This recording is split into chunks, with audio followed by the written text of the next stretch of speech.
దీవెన, దుఃఖిత పీడిత నిరాధారులకు ఆశ్రయ దీవెన, ప్రయాసపడే సమస్త జనులకు విశ్రాంతినిచ్చే దీవెన, దుఃఖిత పీడిత నిరాధారులకు ఆశ్రయ దీవెన, అనుదిన రక్షణ సువార్తనందించు పరమ నివేదన, అనుదిన రక్షణ సువార్తనందించు పరమ నివేదన, యేసయ్య దీవెన, యేసయ్య దీవెన, యేసయ్య దీవెన, యేసయ్య దీవెన.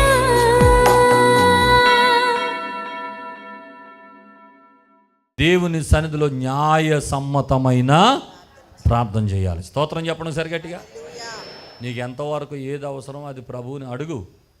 కానీ ఒక మాట, నువ్వు అడిగితే అడుగు వాటికంటే ఊహించు వాటికంటే అత్యధికంగా దేవుడు చేస్తాడు. స్తోత్రం చెప్పండి. హల్లెలూయా. నీవు అడిగితే అడుగు వాటికంటే ఊహించు వాటికంటే అత్యధికమైన కార్యాలు దేవుడు తప్పక చేస్తాడు. కొంతమంది పక్కన వాళ్ళతో పోల్చుకుని ప్రార్థన చేసుకునే వాళ్ళు ఉంటారు. లోకా సువార్తలో 18వ అధ్యాయం 11వ వచనంలో ఒక పరిసేయుడు ప్రార్థన చేస్తాడు. అన్ని బాగానే చేశాడు, కానీ ఈ సొంకరి వలనైనను నేను ఉండనందుకు నీకు ఆడు దేనికి స్తోత్రాలు చెప్తున్నాడు చూడండి. వీడికి లాగా నేను లేనైనా అందుకు నీకు. కొంతమంది అలాంటి వాళ్ళు ఉంటారు. ఈడి ప్రార్థన ఈడు చేసుకోడు, పక్కనోడు ప్రార్థనకి వంత పడుతూ ఉంటాడు. కొంతమంది చెప్తాను కదా చాలాసార్లు, ప్రభువా నేను పాపినైనట్టు. అవును ప్రభువా అంటాడు పక్కనుండి. ఆడి పాప అయితే నీకెందుకు అబ్బాయి? ప్రభువా నేను దోషినైనా. నిజమే ప్రభువా, నిజమే ప్రభువా. అసలు వాళ్ళ ప్రార్థన కాదు మీరు వంత పట్టాల్సింది. మీ ప్రార్థన మీకు రావాలి.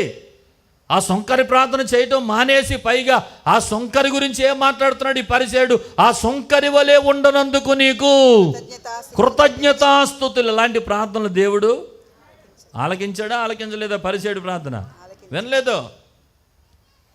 తగ్గించుకుని చేసే ప్రార్థనలు దేవుడు కోరుకుంటాడు. హల్లెలూయా చెప్పండి. హల్లెలూయా, హల్లెలూయా, హల్లెలూయా. కనుక మన ప్రార్థన కూడా ఏముండాలి చెప్పండి? న్యాయం ఉండాలి. చెప్పండి ఏముండాలి? గట్టిగా చెప్పండి ఏముండాలి? దేవుడు అద్భుతాలు చేయగలిగిన వాడే. ఆయన చెయ్యాలనుకున్నప్పుడు నీ జీవితంలో ఒక అద్భుతాన్ని తప్పకుండా చేస్తాడు. కానీ నీవు అడిగేది మాత్రం దేవుని దృష్టికి న్యాయమైనదిగా, యోగ్యమైనదిగా, మంచిదిగా కనపడాలి. దేవునికి స్తోత్రం. కనుక కొందరు అడుగుతున్నారు కానీ వారు పొందుకోలేకపోతున్నారు. కారణం ఏంటంటే వారు భోగముల నిమిత్తము దురుద్దేశములతో అడుగుతున్నారు కనుక వారికి ఏమీ దొరకదు. దురుద్దేశములతో అడుగు వారి ప్రార్థన దేవుడు ఆలకించడు. చెప్పండి, దురుద్దేశములతో అడుగువారి ప్రార్థన దేవుడు ఆలకించడు. 4 మాటలు త్వరగా చెప్పండి. 1, పాపము చేసేవారి ప్రార్థన దేవుడు ఆలకించడు. వాక్యం వినని వారి ప్రార్థన దేవుడు వినడు. కీడు చేయవారి ప్రార్థన దేవుడు వినడు. దురుద్దేశముతో అడుగువారి ప్రార్థన దేవుడు ఆలకించాడు. ఇక 5వ మాట, దుర్మార్గతను అనుసరించు వారి ప్రార్థన దేవుడు వినడు. దుర్మార్గతను అనుసరించు వారి ప్రార్థన దేవుడు వినడు. కొంతమంది ఆరాధనే దుర్మార్గులతో చేతులు కలుపుతారు, దుర్మార్గతను అనుసరించి నడుస్తారు. వాళ్ళ ప్రార్థన కూడా దేవుడు వినడంట. మేకా 3వ అధ్యాయం 4వ వచనం, వారు దుర్మార్గతను అనుసరించి నడుచుకొని ఉన్నారు గనుక యెహోవాకు మొర్రపెట్టినను ఆయన వారి మనవి అంగీకరింపక ఆ కాలమందు వారికి కనపడకుండా తన్ను మరుగు చేసుకొనును. అక్కడ రాయబడిన మాట ఏంటంటే అసలు ఆయన దాక్కున్నాడట, మరుగైపోయాడట, కనపడలేదంట వాడికి. ఎందుకంటే వారు దుర్మార్గతను బట్టి. ఆధ్యాత్మిక జీవితంలో విశ్వాసిగా క్రైస్తవుడుగా పేరుంది, గుడికొస్తూ అన్నీ చేస్తూ దుర్మార్గతను విడిచిపెట్టకపోతే నీ ప్రార్థన దేవుడు వినడు. మందిరం స్వభావాన్ని మార్చాలి. దేవునికి స్తోత్రం. మందిరం నీ బ్రతుకును మార్చాలి. స్తోత్రం. వాక్యం నీ బ్రతుకును మార్చాలి. స్తోత్రం. నీలో ఉన్న కఠిన స్వభావాన్ని తొలగించాలి. స్తోత్రం. దుర్మార్గతను తీసివేయాలి. స్తోత్రం. మందిరానికి వస్తూ కూడా ఈ కార్యాలు జరగకపోతే దేవుడు నీ ప్రార్థన ఆలకించడు.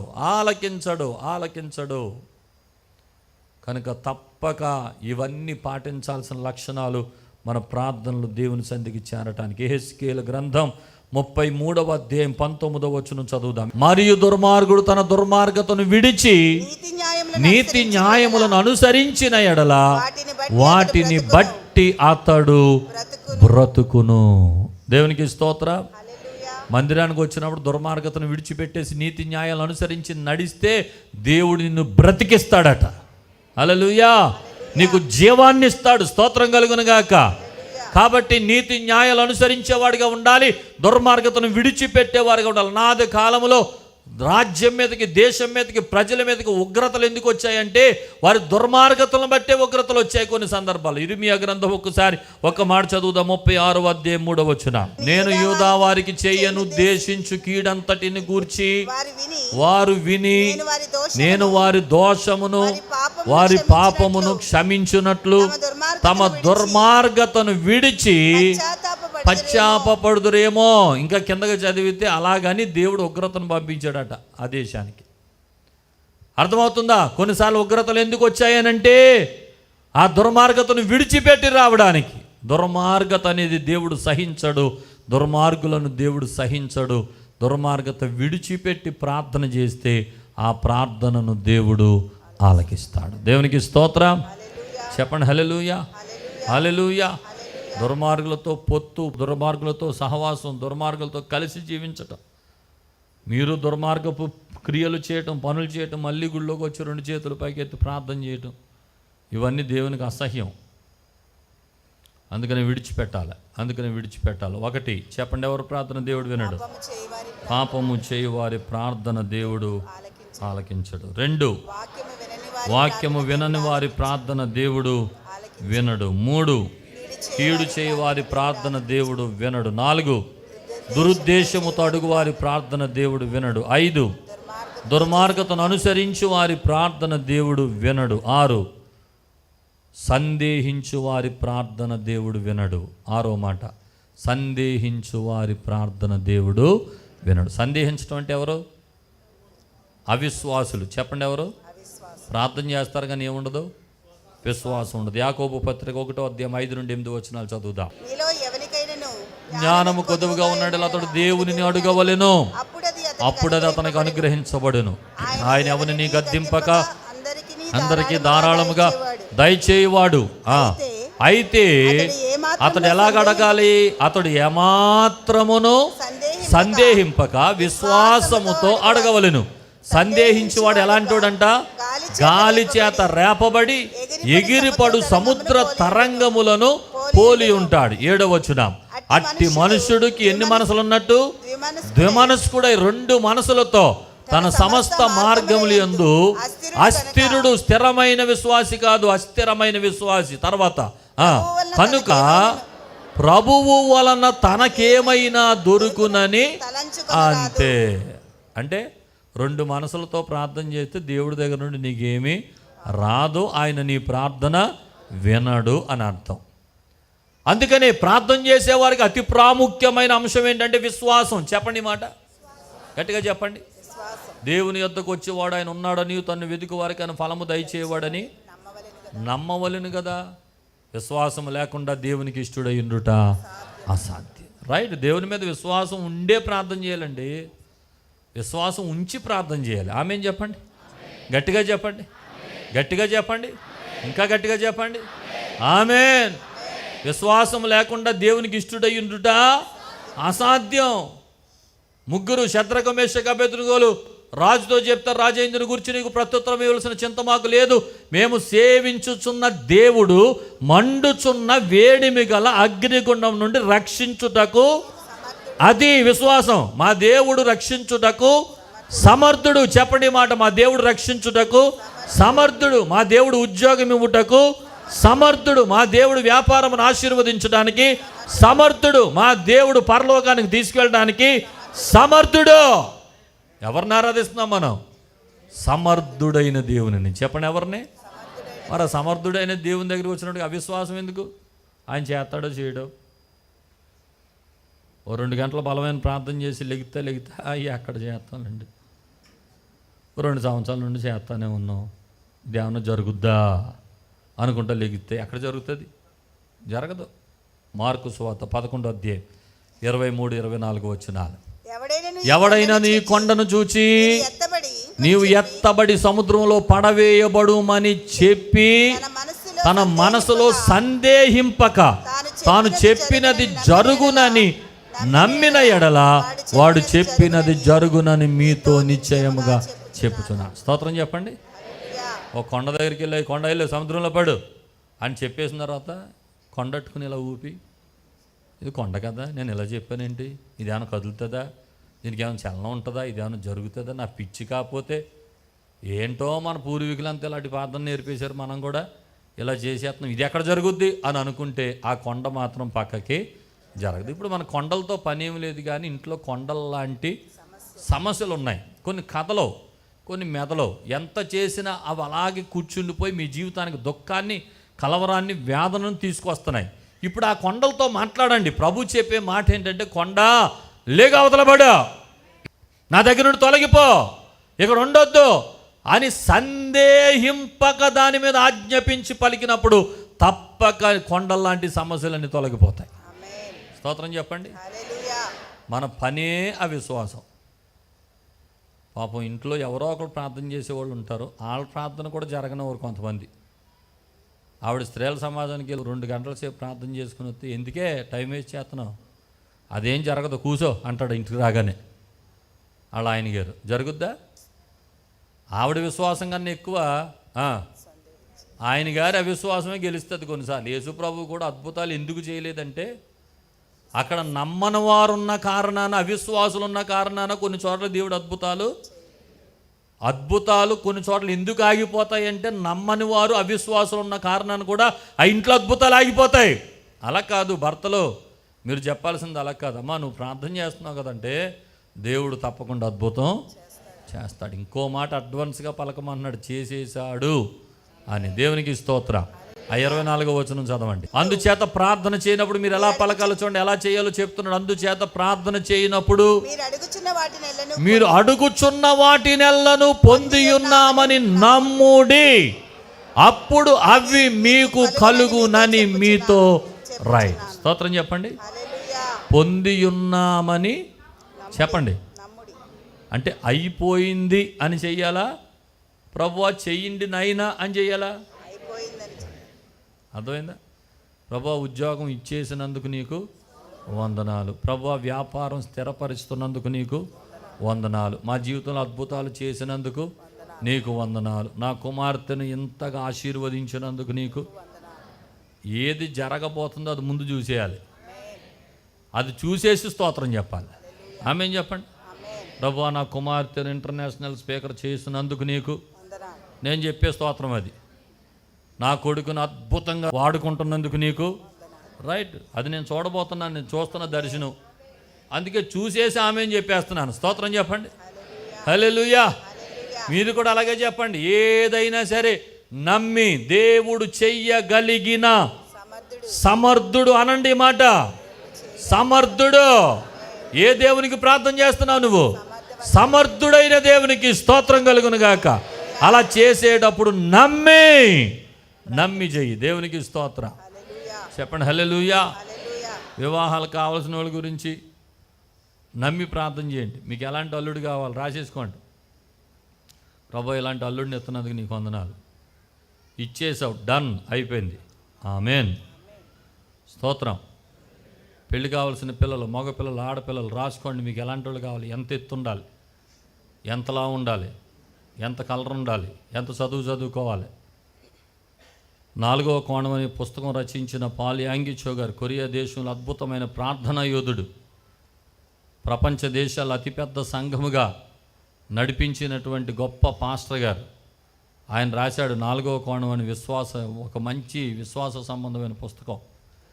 ఆయన జరిగించిన ప్రార్థనలు, ఆయన ద్వారా జరిగిన అద్భుతాలు చాలా రాయబడి ఉంటాయి అందులో ఒక విషయాన్ని ఆయన పేర్కొన్నాడు పుస్తకంలో. ఒక యవనస్తురాలు వచ్చిందంట, అంకుల్ నేను చాలా కాలం నుండి పెళ్లి గురించి ప్రార్థన చేస్తున్నాను కానీ పెళ్ళి అవ్వట్లేదు, ఎలా ప్రార్థన చేస్తాం? ఇలా చేస్తున్నాం, ఇలా అలా కాదు. ఇప్పుడు రాసుకో, నీకు కాబోయే భర్త ఎంత ఎత్తు ఉండాలి? 6 అడుగులు వేసుకోండి, రాసుకో. ఎంత కలర్ ఉండాలి? ఏ కలర్ ఉండాలి? రాసుకో. ఏం చదువు ఉండాలి? ఇది చదువుకోవాలి, రాసుకో. ఇంకేం ఉండాలి? టాలెంట్స్ ఉండాలి, పాటలు పాడాలి, మ్యూజిషియన్ అయి ఉండాలి, రాసుకో. ఇవన్నీ తీసుకెళ్ళి అద్దానికి అంటించేయి. మీ అద్దానికి అంటించేసి, ప్రభువా ఇలాంటి భర్తను నాకు ఇచ్చినందుకు నీకు స్తోత్రం అని రోజు స్తుతులు చెప్పు అన్నాడట. కొన్ని రోజులకి అలాంటి భర్త వెతుక్కుంటా వచ్చి పెళ్లి చేసుకున్నాడట అమ్మాయిని. స్తోత్రం చెప్పండి సరే గట్టిగా. కనుక ఈరోజు నేను చెప్తున్న మాట ఏంటంటే సందేహింపక అనండి. ఈ మాట కొంచెం గట్టిగా చెప్పండి. నీకు అనుమానం వద్దు, మన దేవుడు సమర్థుడు. చెప్పండి, మన దేవుడు సమర్థుడు. ఒక తండ్రి తన కొడుకు స్వస్థత కోసం ప్రభు దగ్గర తీసుకొస్తే చెప్పిన మాట, నమ్ముట నీ వలనైతే నమ్మువానికి సమస్తము సాధ్యమే. నమ్మవయ్యా, నమ్ము, నువ్వు విశ్వాసం ఉంచు. ఇక్కడ ప్రభు వాక్యం చెప్తుంది సందేహింపక. చెప్పండి మాట, అస్సలు అనుమానం రానివ్వకండి. నువ్వు ప్రభువుని నమ్ముకున్నావంటే సమర్థుడైన దేవుని దగ్గరికి వచ్చావు. ఆయన వలన కానిది అంటూ ఏది ఉండదు, ఆయన ద్వారా జరగనిది అంటూ ఏది ఉండదు, జరుగుతుంది. కనుక నువ్వు విశ్వాసంతో ప్రార్థన చేయి, దేవుడు అద్భుతాలు చేస్తున్నాడు. దేవునికి స్తోత్రం. విశ్వసించాలి. ఏదైనా సరే నమ్ముటలోనే అద్భుతాలు ఉన్నాయి, ఆశ్చర్య కార్యాలు ఉన్నాయి. దేవునికి స్తోత్రం.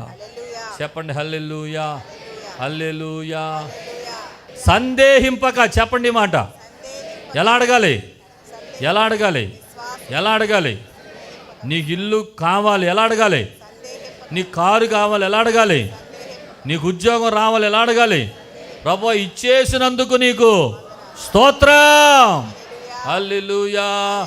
చప్పట్లు కొట్టి ప్రభువుని స్తుతించండి ఒకసారి గట్టిగా. యేసయ్యకి మహిమ ఘనత ప్రభావములు కలుగునుగాక. ఆమేన్. చెప్పండి. ఇప్పుడు ఎవరు ప్రార్థన దేవుడు వినడు? 1, పాపం చేసేవారు ప్రార్థన దేవుడు వినడు. 2, వాక్యము వినని వారు ప్రార్థన వినడు. కీడు చేసేవారు ప్రార్థన దేవుడు వినడు. దురుద్దేశముతో అడుగు వారి ప్రార్థన దేవుడు వినడు. దుర్మార్గతను అనుసరించు వారి ప్రార్థన దేవుడు వినడు. సందేహించు వారి ప్రార్థన దేవుడు వినడు. ఇక చివరి మాట, దీనులను కనికరించని వాని ప్రార్థన దేవుడు వినడు. దీనులను కనికరించని వాని ప్రార్థన దేవుడు వినడు. అర్థమైందా? దీనులను కనికరించని వాని ప్రార్థన దేవుడు వినడు. సామెతలు 21:13 దరిద్రుల మొర వెనక చెవి మూసుకొని వాడు తాను మొర్ర పెట్టినప్పుడు అంగీకరించబడడు. చర్చి దగ్గరకు వచ్చావు, గేటు దగ్గర బాబు అయ్యా బాబు అన్నారు కింద, అవతలకెళ్ళా అనుకుంటే పైకి వచ్చేసావు. ప్రభువా నీకు స్తోత్రం అని ప్రార్థన చేసేస్తున్నావు. దేవుడు అంటాడా? చెప్పండి, గట్టిగా చెప్పండి. నీకు లేక చెయ్యకపోతే దేవుడు దాన్ని చూస్తాడు, కానీ నీకు మేలు చేయుట చేతనైనప్పుడు దాన్ని పొందదగిన వారికి చెయ్య వెనుతీయకుము అని ఖచ్చితంగా రాశాడు బైబిల్లో. ఆమేన్. దేవుని ఎదుట నిష్కలంకమైన భక్తి ఏదనగా, చదవండి యాకోబు 1:27. తండ్రి అయిన దేవుని ఎదుట పవిత్రమును నిష్కలంకమునైన భక్తి ఏదనగా, దిక్కులేని పిల్లలను విధవరాండ్రను వారి ఇబ్బందుల్లో పరామర్శించుటయు ఇహలోక మాలిన్యము తనకు అంటకుండా తన్ను తాను. దిక్కులేనోళ్ళని ఆదరించాలి, విధవరాండ్రను చేరదీయాలి, దరిద్రులను చేరదీయాలి, అవసరతలో ఉన్న వారికి సహాయం చేయాలి. ఇంటి గేటు కొడితే పైకి వెళ్ళరా అని చెప్పకూడదు, నువ్వే కిందకు రావాలి. స్తోత్రం చెప్పండి, గట్టిగా చెప్పండి, గట్టిగా చెప్పండి. అర్థమవుతుందా ఈ మాటలు? ఒకవేళ అలాంటి వాళ్ళని ఎవరినైనా పెడ చెవిని పెడితేనట దేవుడు నీ ప్రార్థన ఆలకించడట. నేను ఎక్కడికి వెళ్ళినా కారులో ఒక 50 రూపాయల కట్ట, 100 రూపాయల కట్ట నా దగ్గర ఉంటాయి, అలా పెట్టుకుని వెళ్తాను. అది ఎవరికంటే కేవలం భిక్షాటన చేసుకునే వాళ్ళకి, అవసరతలో ఉన్న వాళ్ళకి, రోడ్డు మీద వాళ్ళు కనపడగానే తీసి వాళ్ళకి ఇవ్వాల్సింది వాళ్ళకి ఇచ్చేయాలి.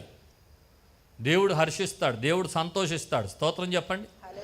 అనాథ కాలంలో కూడా పరదేశుల కొరకు, ఆహారం లేని వారి కొరకు కొన్ని పరిగులు పక్కన పెట్టుంచాలి.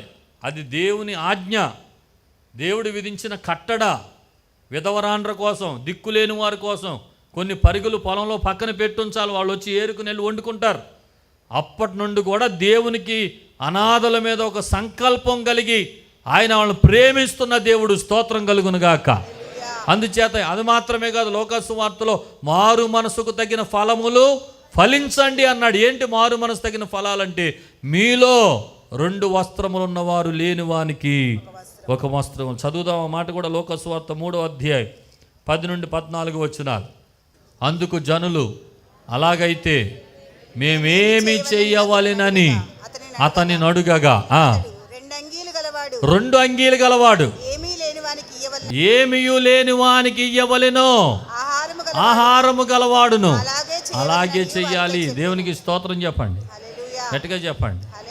2 అంగీలు ఉన్నావు, 10 సంవత్సరాల క్రితం ఒక చొక్కాయి కొనుక్కున్నావు, 10 సంవత్సరాల తర్వాత మధ్యప్రదేశ్ పెరిగిపోయింది, అది పట్టదు. ఈ బటన్ ఎక్కడ, ఈ కాజా ఎక్కడ ఉంటుంది. అయినా కానీ దాన్ని ఇస్త్రీ చేసి మడత పెట్టి ఎక్కడ ఎడతాడు? బీరువాలో ఎడతాడు. ఎవరికైనా ఇవ్వచ్చు కదా.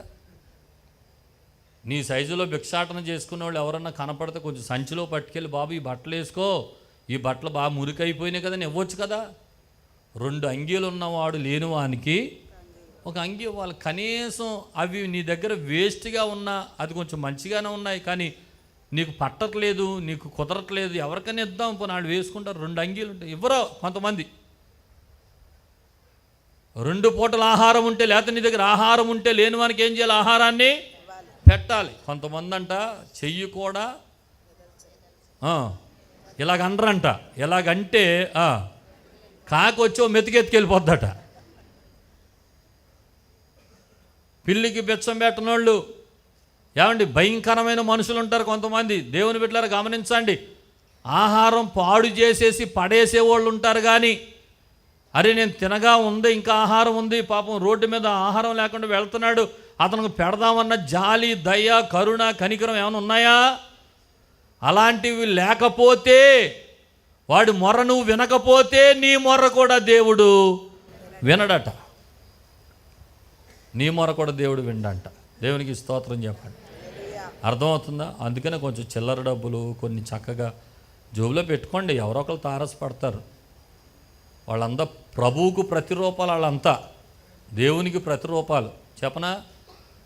ఇది జడ్జిమెంట్లో కూడా ఉన్న అంశం, ఇది తీర్పులో కూడా దీన్ని బట్టి తీర్పు తీర్చబడతామంట. మత్తయి సువార్త 25వ అధ్యాయం చూడండి, 33 నుండి ఆ మాటలు రాయబడి ఉంటాయి.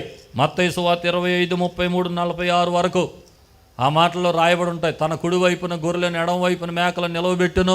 అప్పుడు రాజు తన కుడి వైపున ఉన్న వారిని చూచి, నా తండ్రి చేత ఆశీర్వదించబడిన వారులారా రండి, పుట్టినది మొదలుకొని మీ కొరకు సిద్ధపరచబడిన రాజ్యమును స్వతంత్రించుకోండి అని చెప్తాడంటే. ఎవరైనా ఆశీర్వదించబడిన వాళ్ళు? 35 చదవండి. నేను ఆకలి కొంటిని, భోజనం పెట్టారు, దప్పికొంటిని, దాహం ఇచ్చారు, పరదేశినై ఉంటిని, చేర్చుకున్నారు, దిగంబరునై ఉన్నాను, బట్టలు ఇచ్చారు, రోగినై ఉంటిని, చూడవచ్చారు, చెరసాల్లో ఉంటిని, నా యొద్దకు వచ్చారు అని చెప్పును. వీళ్ళందరూ అంటారంటే, అదేంటి ప్రభు, నీ దగ్గరికి ఎప్పుడు వచ్చావు, నీకెప్పుడు ఆకలి తీర్చావు, నీకెప్పుడు దాహం ఇచ్చావు, ఎప్పుడు బట్టలు ఇచ్చావు, ఇవన్నీ చెప్తుంటే ప్రభు అంటాడంట, అల్పులైన, మిక్కిలి అల్పులైన ఈ నా సహోదరులలో మీరు ఒకనికి చేసితిరి గనుక నాకును చేసినట్టే. అదే మీరు బట్టలు ఇచ్చారే, అది ఎవరికి ఇచ్చినట్టు చెప్పండి. మీరు భోజనం పెట్టారో రోడ్డు మీద వెళ్ళేవాళ్ళకి ఒకరికి, ఎవరికి పెట్టినట్టు? ఏ రూపంలో వచ్చాడు దేవుడి మీ దగ్గరికి? అర్థమైందా? వాళ్ళని తృణీకరించకండి, ఈ నా సహోదరులలో నీ ఒకనికి చేసావు కనుక నాకు నేను చేసినట్టే. ఆమేన్. అందుకనే ప్రయాస, దేవుని రాజ్యంలో స్థానం ఉండాలి మన్నా సంఘానికి. అందుకనే ఫౌండేషన్ తరఫున రోజు కొంతమందికి భోజనాలు పెడుతున్నాం. నేను రోగినయ్యుంటి నన్ను చూడవచ్చిద్దరని ఆ మాటతోనే మెడికల్ క్యాంప్స్ పెడుతున్నాం. వెళ్ళి వారికి మందులు ఇస్తున్నాం, ఉచితంగా వైద్యం చేస్తున్నాం. ఈ కార్యక్రమాలన్నీ ఎందుకనంటే దేవుని రాజ్యంలో మన సంఘానికి పాలు ఉండాలి. ఆమేన్, హల్లెలూయా. మనమందరినీ దేవుడు అనాలి. ఈ అల్పులైన వారికి మీరు చేశారు కనుక నాకు కూడా చేసినట్టే. దేవునికి స్తోత్రం, హల్లెలూయా, హల్లెలూయా. పరలోకంలో మన కొరకు ధనము కూర్చుకోవాలి. ఆమేన్ చెప్పండి, ఆమేన్. ఇలా చేయటం ద్వారానే మనం పెట్టుబడి పెడుతున్నాం పరలోకంలో. దేవునికి స్తోత్రం, హల్లెలూయా. కాబట్టి పేదలను కనికరించండి, అవసరతలో ఉన్న వారికి సహాయం చేయండి. అలా చెయ్యకపోతే మరలా చదువుతున్న మాట, దరిద్రుల మొర్ర వెనక చెవి మూసుకొని వాడు తాను మొర్ర పెట్టినప్పుడు అంగీకరించబడడు. కనుక 7 కారణాలు ప్రార్థన ఆలకించబడకపోవటానికి. 1, పాపము చేయవారి ప్రార్థన దేవుడు వినడు. 2, వాక్యము వినని వారి ప్రార్థన దేవుడు ఆలకించడు. 3, కీడు చేయవారి ప్రార్థన దేవుడు వినడు. 4, దురుద్దేశముతో అడుగు వారి ప్రార్థన దేవుడు వినడు. 5, దుర్మార్గతను అనుసరించి వారి ప్రార్థన దేవుడు వినడు. 6, సందేహించి వారి ప్రార్థన దేవుడు వినడు. 7, దీనులను కనికరించని వారి ప్రార్థన దేవుడు ఆలకించడు. తల్ల వంచండి, ఒక మాట ప్రార్థన చేద్దాం. ప్రభువా ప్రార్థన నేర్పయ్యా, ప్రార్థించకుండా నేనుండలేనయ్యా. ప్రభువా ప్రార్థన నేర్పయ్యా, ప్రార్థించకుండా నీ పాదాలు తడపకుండా నా పయనం సాగదయా. నీ పాదాలు తడపకుండా నా పయనం సాగదయా. నీ పాదాలు తడపకుండా నా పయనం సాగదయా. నీ పాదాలు తడపకుండా నా పయనం సాగదయా. ప్రార్థన వలనే పయనము, ప్రార్థనే ప్రకారము, ప్రార్థనే ప్రాధాన్యము, ప్రార్థన లేనిది పరాజయం.